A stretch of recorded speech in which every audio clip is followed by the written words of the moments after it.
Vida e Saúde de volta, a gente traz aqui nessa quarta da saúde mental aqui o assunto da dependência química.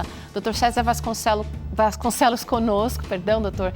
Dr. Fernando Arruda com a gente também, ambos psiquiatras, e estão ajudando a gente a entender o que é a dependência química, o que é que está envolvido, não só internamente, mas o ambiente também. E quando a gente fala sobre dependência química aqui, só quem viveu na pele, né, sabe dos desafios que é abandonar esse vício. A gente vai conhecer agora a história de uma pessoa que conseguiu largar o vício e mudar de vida. Acompanhe.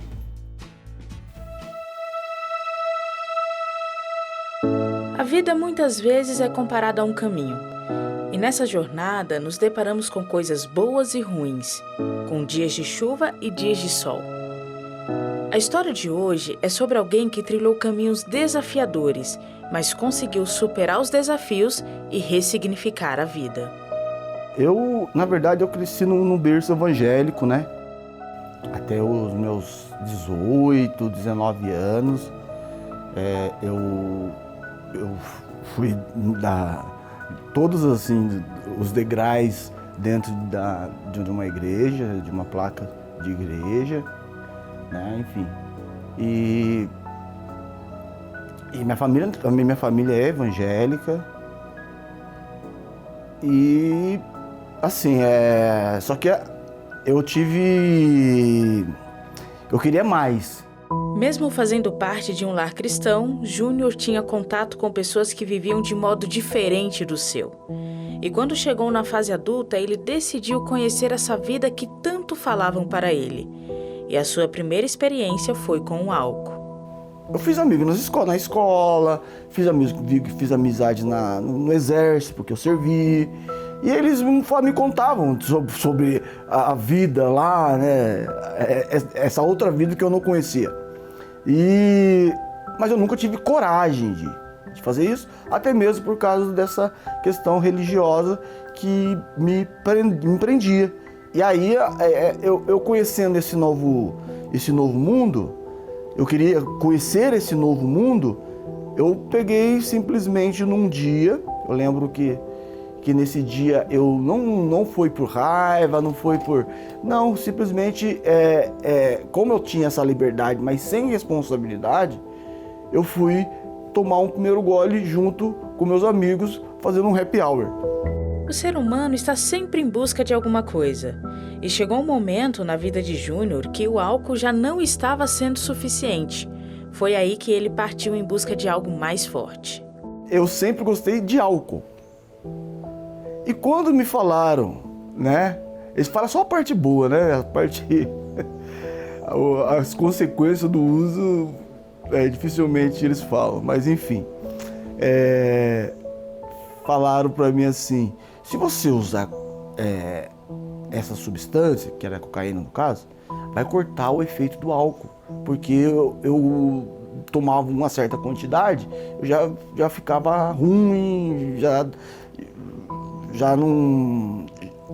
Já ia dormir, já ficava assim, chato, enfim.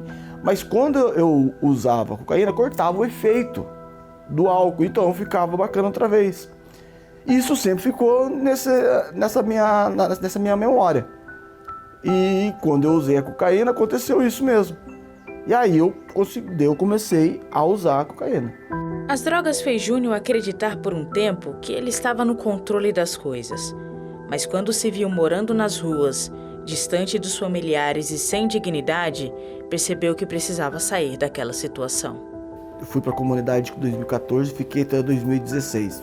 A primeira decisão que eu tomei, porque muitas dos acolhimentos, dos tratamentos que eu fiz, foi porque minha mãe pediu, meu pai pediu, minha ex-mulher pediu, alguém pediu, tudo as pessoas faziam por mim. E nesse momento eu tomo a decisão, eu preciso de mudar esse histórico. Eu não sei de onde que veio essa força. Hoje eu compreendo que é Deus, né, que usou pessoas para estar no momento certo, na hora certa, porque foi um dia chuvoso, eu tinha tomado etanol e estava dormindo na rua. Estava em situação de rua.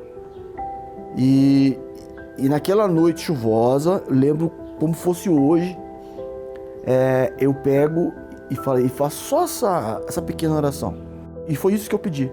Deus, me dá mais uma oportunidade. Chego de manhã, um companheiro que nem é de São José, ele está na minha frente.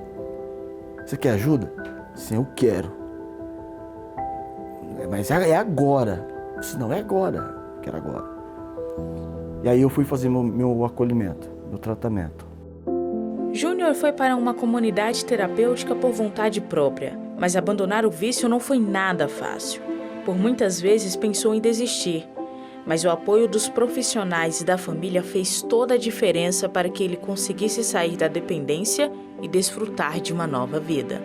O meu último uso foi dia 7 de setembro de 2016.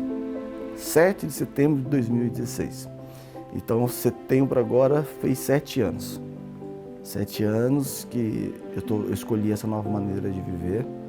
Tive, nesses intervalos de uso, tempos que eu fiquei sem usar, mas dentro de comunidade, né? Eu fiquei 6 meses sem uso, mas dentro de comunidade.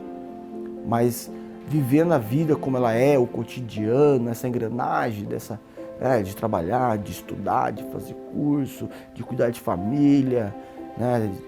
Assumir as responsabilidades que a vida te impõe, né? Estou vivendo essa vida aí que eu estou amando por 7 anos e alguns dias, mas o dia mais importante é o dia de hoje. O que define a história de uma pessoa?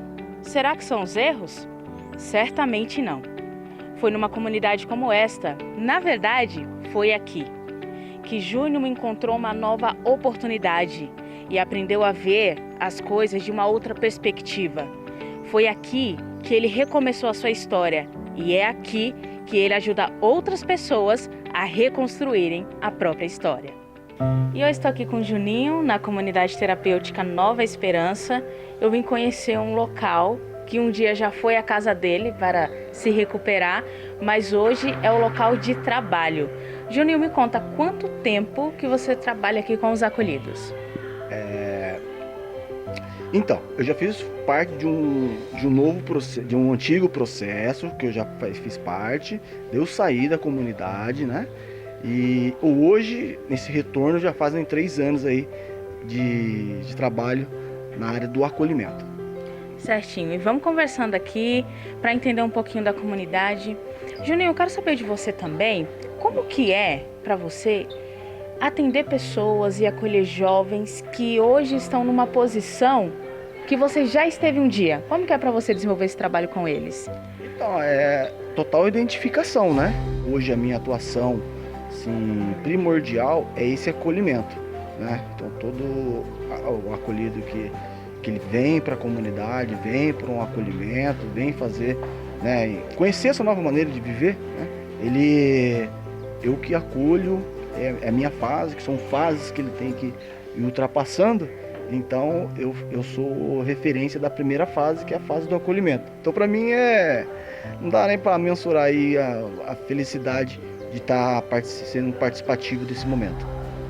Que legal, Juninho. O Juninho realmente desenvolve um trabalho muito legal aqui na comunidade.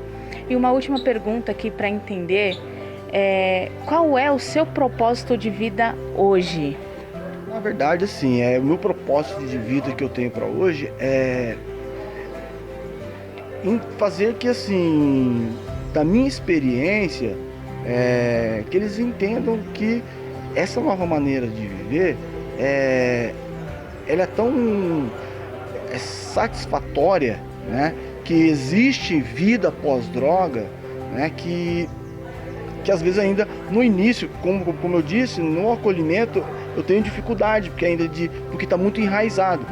E aí você, conforme você vai passando o tempo, você vai entendendo, aí você consegue entender esse propósito de vida que eu encontrei, né, só por hoje aí, essa nova maneira de viver, que existe vida pós-droga, sim, e uma vida qualitativa, família, sociedade, trabalho, recreação. Existe uma vida sim, e é isso que a gente todos os dias vem enfatizando junto a eles.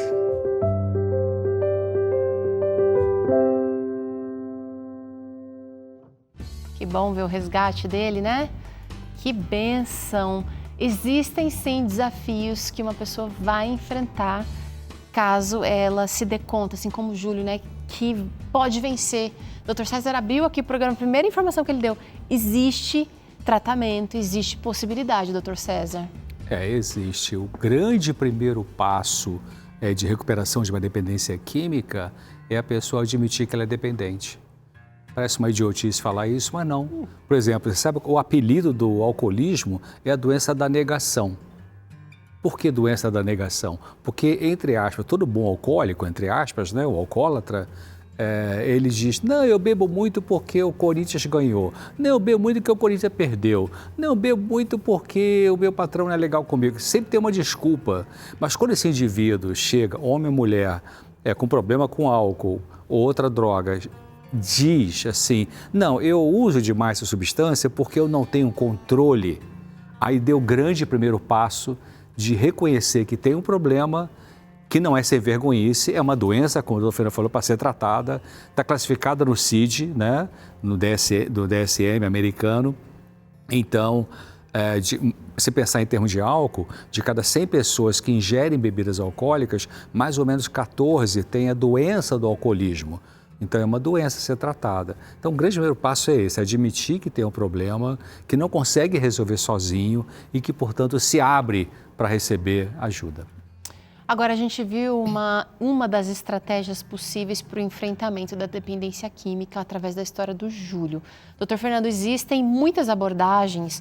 Quais são as mais, assim, promissoras? O que é que o senhor tem visto na prática e que pode ajudar o nosso telespectador? O tratamento para a dependência química ela tem 3 estágios que são importantes entender. Primeiro, a desintoxicação, que é quando você vai tirar a substância do teu corpo para justamente ficar limpo. É muito difícil, então o apoio familiar é importantíssimo. Nesse processo, só antes do senhor seguir, acontece de repente uma bagunça interna aqui para que essa dopamina ela seja agora reorganizada? A gente produz dopamina sem droga, o drogado ele desliga essa produção? Nesse momento, o tratamento medicamentoso é importante, porque dependendo dessa retirada, pode até ter alguns tipos de danos, como convulsão. Eu já tive casos assim, quero parar com essa droga de uma hora para outra. E aí, nessa de parar por uma hora para outra, na abstinência foi tamanha que teve uma crise convulsiva ou pode ter coisas até mais graves. Por isso que tem que ser bem orientada por um profissional, né? Depois dessa fase, né, da desintoxicação, é o momento de o paciente começar a descobrir prazeres fora da droga. É como se ressignificar. Então, um jogo do Corinthians sem bebida alcoólica, eu consigo curtir. Um passeio familiar, um churrasco sem bebida alcoólica. Criar mecanismos que impedem aquele gatilho que poderia trazer justamente o retorno daquela droga. E uma coisa importantíssima, um dia de cada vez. Então, eu tenho a experiência de um paciente que ele era tabagista também, etilista, mas ele conseguiu o etilismo, né, que é a bebida alcoólica, deixar de lado. Mas o do cigarro, ele tem um aplicativo que ele consegue ver quantos dias que ele tem e quanto que ele está economizando. Então, ele já está mais ou menos 1 ano e 6 meses sem fazer uso. E ele me mostrou, olha, minha economia é de R$ 3.200. Que legal. E isso daí é um fator, estímulo. Exatamente, reforçador, né? E a terceira é justamente eliminar qualquer coisa que possa ser gatilho para voltar. E uma coisa interessante que eu vi nessa história que a gente acabou de presenciar é que histórias impactam vidas. Então, às vezes a gente vai falar, é uma coisa, mas quando você vê um exemplo, aquilo dá uma força para outra pessoa que a gente nem imagina. Tanto é que, se formos ver, nós somos resultados de influências que os nossos pais, sem falar, deixaram com a gente. Então, eu tenho várias coisas que da minha mãe e do meu pai. E eles nunca falaram para mim.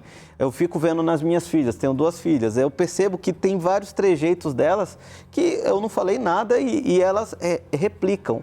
Então, você está perto de pessoas que conseguiram vencer o vício, narcóticos anônimos, alcoólicos anônimos, dão uma força para justamente você conseguir se blindar desse vício, dessa dependência. E aí eu achei interessante o que você falou, né, Fernando? E realmente é isso. O dependente químico, ele tem que lutar com a droga um dia de cada vez, né? Que é o programa do AA, do Alcoólicos Anônimos. Tanto que o lema dele é evite o primeiro gole, né? Só por hoje, né? Às vezes até a gente vê adesivo em algum automóvel, só por hoje, né? Só por hoje o quê? Só por hoje não vou beber nada que contenha álcool, né? Então, um psiquiatra famoso no mundo, uma autoridade mundial em tratar o alcoolismo, que é o Dr. George Wayland, da Universidade de Harvard, ele falou assim no Congresso Brasileiro de Alcoolismo, de que o programa dos Alcoólicos Anônimos é responsável por 40% de recuperação do alcoolismo no mundo, né? É uma pena, eu tive já vários pacientes que eu atendi ainda que tinham problema com álcool, eu recomendava o grupo de AA da cidade, quase toda a cidade tem grupo de AA, e alguns não gostavam, né? Bom, então vamos pegar um outro caminho. Um psiquiatra especializado em dependência química, né?